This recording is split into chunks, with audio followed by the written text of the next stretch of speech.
have some component of vascular disease. Why is that important? I believe that vascular disease is a risk factor for dementia. Okay? And it's a powerful risk factor for dementia. More importantly, it's a modifiable risk factor for dementia, which you all are doing. And I want to applaud you for all your effort. And I would hope that you all will be doing this for a long time, because I think this is the one thing that we can do today to modify our risk for late life dementia. The other thing we can do is we can look at not all vascular disease is the same, and so we can look at markers of subclinical vascular disease. So this is a silent stroke. This is these white matter changes, and we can quantify these white matter changes. You can see from turning white to yellow, we can actually measure them. Could you show that a little bit more? I couldn't. That is the brain. Should I start with that? This is the brain. This is the brain looking this way. Or if your eye, actually that's the frontal sinuses, so that's the front, this is the back. I'd like to show you the top and the bottom, but it's only one slice, so I can't do that. This is about halfway up. It's about like here. Okay? This little white spot, so in this image, white is fluid, gray is brain. There should be no white there. That's actually a part of the brain called the thalamus, and it influences cognition quite powerfully. This is another type of image, so this is what's called a T2 weighted image. This is a inversion recovery. I don't even want to get into it, but the bottom line is this is a fancier T2 weighted image, and what happens is the normal white matter looks gray, abnormal white matter looks bright, the fluid looks black. Okay? Again, why is this important? It's important because when you look at the prevalence of these infarcts, these completely asymptomatic holes in your brain, it gets pretty high by the 9th decade. So this is the average age of people who are getting diagnosed with dementia in their 80s, and about 25% of them have these holes in their brains. Okay? And all the risk factors for those asymptomatic holes are exactly the same risk factors for stroke, clinical stroke. So if you think about clinical stroke and clinical heart disease, so you have a proponent by Hattie to talk about calcification. That is thought to be a representative of asymptomatic cardiovascular disease. These are symptomatic, representative of asymptomatic cerebrovascular disease. Okay? And the same risk factors, particularly smoking, are very important to that. Hypertension is another big one. Those white matter blips, this is now a cartoon in which they're colored. You almost see none of it when you're in your 40s and 50s, but as you get older, it's common to see these accumulate. But what's more importantly is that if you have vascular risk, they accumulate more rapidly, and that's why you see all this variability here as we get older, particularly in the 80s. Same thing. Risk factors for stroke and heart disease predict these white matter changes. Okay? They also cause your brain to shrink. Okay? So, these risk factors, particularly hypertension, if it's treated, diabetes, smoking, all of these things result in shrinkage of your brain. And now this is in the quartiles of Framingham stroke risk profile. So that's 25% of the population. Now you say, well, boy, that's just 80% down to 75%. That's only 5%, right? Trust me, I believe in the marble theory. If you lose 5% of your marbles, you're a deep duty. Okay? Right? And so, this is an example, and what it does, what these vascular risk factors do, they age the brain. So, a person with hypertension and diabetes and hypercholesterolemia, who, by the way, happens to smoke, they're about 7 to 8 years, their brain is 7 to 8 years older than their biology. And given what we know about aging and dementia, you can only imagine that that puts you at greater risk to be demented. These things also, in and of themselves, predict dementia, but over a pretty long period of time. So this is Stephanie DeVette and I worked on this quite a while ago, but basically what we asked a simple question in the Framingham Heart Study. Now, of those of you who are not familiar with the Framingham Heart Study, this is a community of white folks living in Framingham, Massachusetts, who have been followed, either their parents, their grandparents, or themselves, since 1948. There's 3 generations, we're in the 3rd generation, and we're actually starting to look at whether how your mom and dad did affects how you're going to do, okay?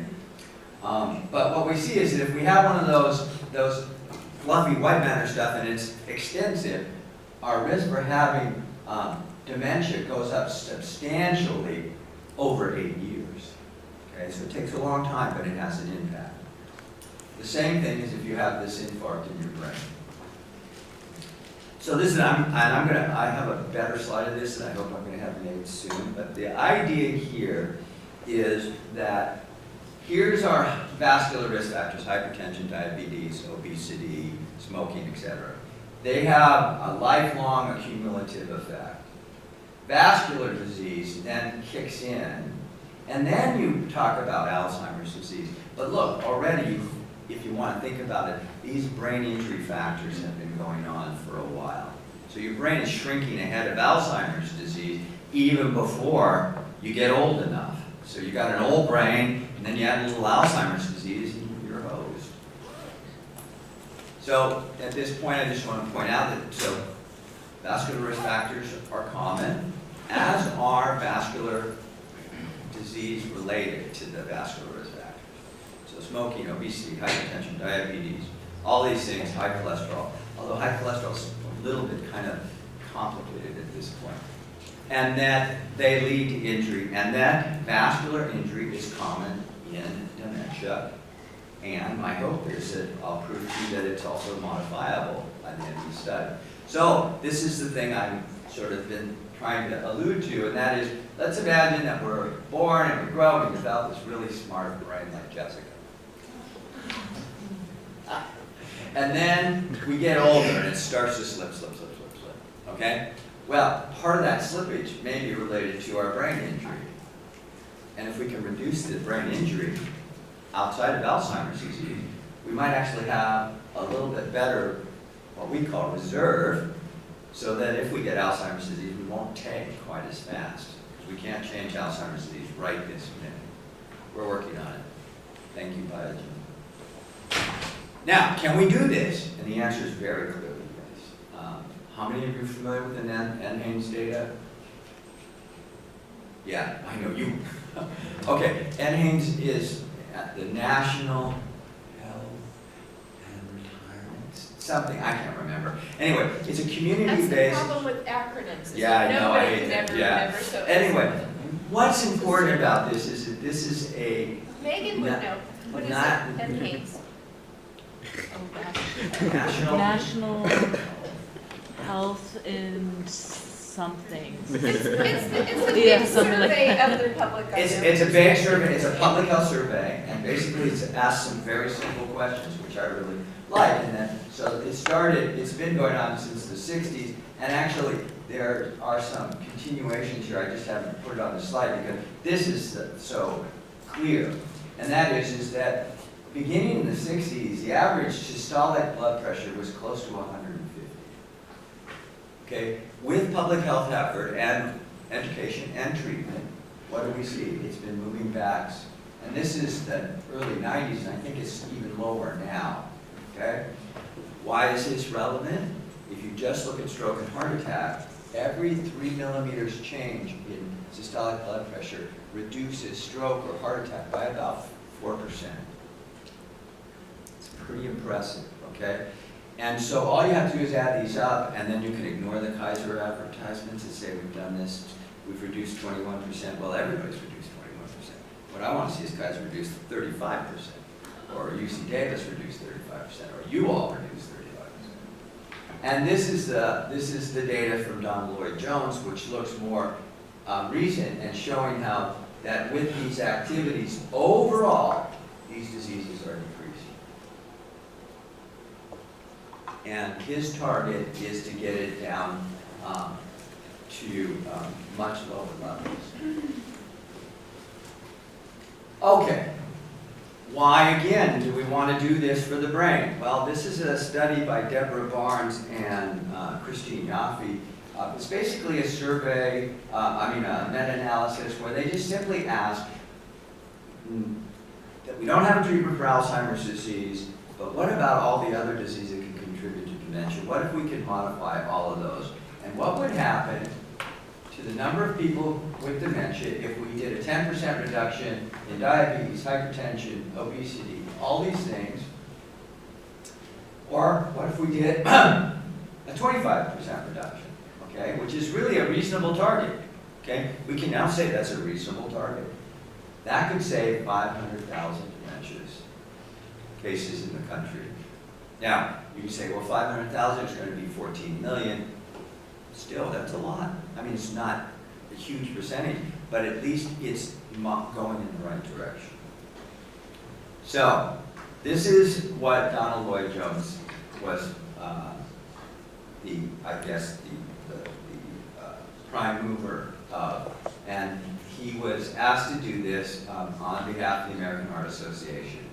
And basically what he did is he worked with a lot of experienced folks and simply asked, what should we set as national goals for cardiovascular health and disease?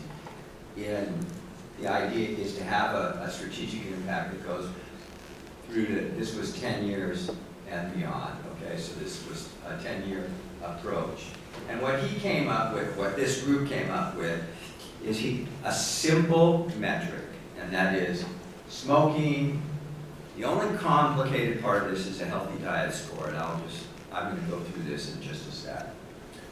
Physical activities, body mass index, blood pressure, cholesterol, and fasting glucose. Okay? These are the numbers. And what he did is he just, ideally, you got 2 points, intermediately, you got 1 point, poor, you got 0 points. Okay? And things that are obvious. Smoking. If you're still smoking, that's not a good thing. Okay? The more points you get, the better you look, health-wise. Sort of like an ideal health, you know. The vote for the Oscar, you want, you know, as many as you can get. I love that on the exercise they were so specific as to say at least 4 times a week. What are you going to do? Break a sweat. How many people do that? Not that many. No. But that level of specificity helps people. Yeah, except it's wrong. That's okay. Well, so what's right? What's Any right? exercise is better than none. And in fact, too much exercise is actually bad for you. Okay? And it causes coronary calcification. What causes coronary calcification? Excessive exercise is a risk factor for coronary calcification. So, a few words about diet. Okay? They are they do show the strongest causal effect. Okay, diet does. Okay, but I'll get into this. But this is the most important part that Donald Lloyd-Jones cited. The pattern has to be based on foods rather than nutrients. Okay? Why do I say that? The person who eats a McDonald's hamburger and then eats 2 omega-3 fatty acid fish tablets is not doing themselves any good. Okay? It's the food you eat. And in fact, there's a person at, I think, down in UCLA who is focused on a purely vegetarian diet, and in fact, a very specific, and has shown that you can actually change the amount of you can reduce atherosclerosis. It's a diet that's being kind of slowly emerging as and very effective. And there are people whose cholesterols are below 100 without treatment. So, but it's a very hard diet to do. It's completely fiber-based, green, leafy stuff. And the other thing he said about this, which I also like, is make it as easy as possible. So, he wants us, this is the diet he settled on, which is called the DASH diet. It's been around for a million years. For those of you who don't know about the DASH diet, it was really devised because of this notion of hypertension and salt, right? And in fact, DASH, I don't know if anybody uses that anymore. You all use that anymore? Was it one of the things that came out of that as a salt substitute? So there's fruits and vegetables, there's fish, there's fiber-rich whole grain. Try to keep your sodium down. And man, these guys are nasty business. Sugar-based sweetened beverages are a big deal. There's some debate about sugar substitutes that may also cause insulin spiky, but I don't really understand all of that, and so I think it's not clear to me. Then the other things is if you're going to snack, eat nuts, legumes, or seeds. For those, it took me a long time learning how to say this word. I call them beans. They're not actually absolutely beans. So they don't want you to eat processed meats. I know that salami just tastes so good with a little sliver of cheese on top of it. Yeah. Stay away from that. There are other diets, and these actually have some. The DASH diet was focused mostly on cardiovascular risk. These are diets that are related to cognitive, and Nick Skarminas at Columbia came up with the Mediterranean diet. He's Greek, and so he just looked, and one of the things that was really interesting is that there's this north-south gradient in Europe with dementia, and the Greek islands, and Sicily, and the lower Italian. There's probably an interaction with some genetics with ApoE, but the bottom line is it's clearly food played a role. And the one thing that was important about this is that it included alcohol. And for those of you who know about the cardiovascular effects of alcohol, so here's what I say. If you don't drink alcohol, don't start drinking it. But if you do drink it and you enjoy a glass of wine or once or twice a day with meals, keep doing it because it's healthy for you. There's another MIND diet, which is slightly different in this because it emphasizes fruits and berries a little bit more than the Mediterranean diet does. Okay, so now let's get to the meat of this talk, and that is, what does this do to your brain? So, Donald Lloyd-Jones was working with heart disease and stroke, okay? That was his job. So then he simply asked the question, well, he didn't do it, people took it up, and asked the question, okay, what does this do to the brain? And so for those of you who are familiar with stroke, this is the RIGARD study. And this is a study in the stroke belt, which is Alabama, Louisiana, South Carolina. There's this whole area in southeast of the United States in which stroke prevalence is much higher than anywhere else. And what they did is they did a very clever thing. They just said, okay, what does this tell us about how their brains are going to do? Okay? And the important feature is that Life Simple 7 score here shows that this is the distribution. There are about 6,000, 7,000, 13,000, I can't even remember how many people that they were doing. Half were African American and half were white. And you can see the distribution. And actually, the whites were slightly healthier than the African Americans or the black. You can see that. 17,761. That's a kind of thing how many. They were 45 years of age, free of stroke and dementia. They were studied for 10 years. They had every other year assessment of cognition using the most simple assessment. So this is a really crude measure, but like any crude measure, when you got enough numbers, you can get helpful results from that. Okay? And so they defined impairment as less than 1.5 standard deviation based on age, race, and gender, and education. Because some of these tests are, in particular, the animal fluency is based on education. And importantly, you had to be identified as impaired. You really had to have it across 2 or more of the 3 components. So this is a very insensitive measure. It was designed to be insensitive, okay? And what do you see? That if you have poor health, 0 to 6 points, you're likely to have a very high risk of impairment. In this, doesn't matter whether you're white or black, if you're in poor health. And then as you improve from this poor health status, so in other words, if you're taking care of yourself or you have a limited number of risk factors, then essentially you do okay whether you're white or black, green or blue. Okay? This is really strong evidence that this has to do with your health. Okay? Not your race.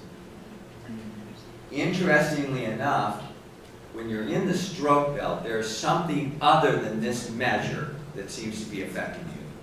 We don't know what it is. Could be the air, could be who knows.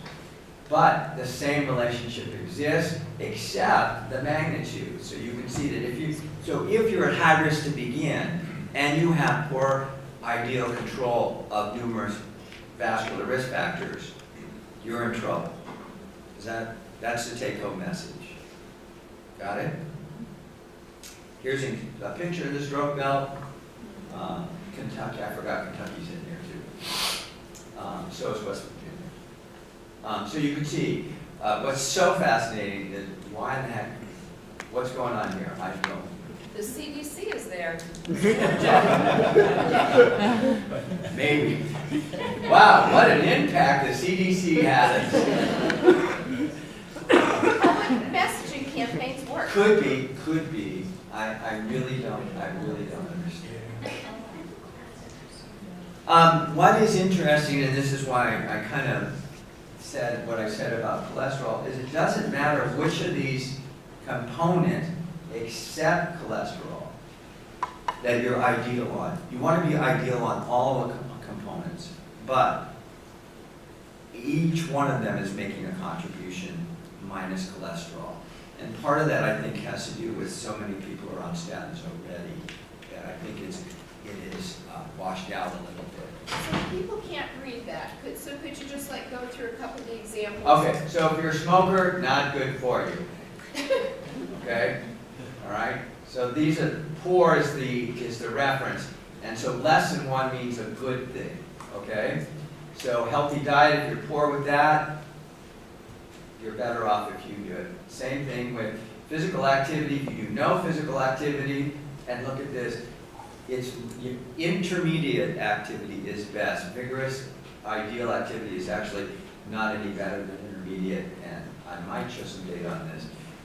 Body mass index, again, if you're, the idea here is to be moving away from 40 or 37 or things like that. And again, I don't like body mass index because if you look at the BMI of some of the best running backs in the NFL, it's really high, and their total body fat is like 0.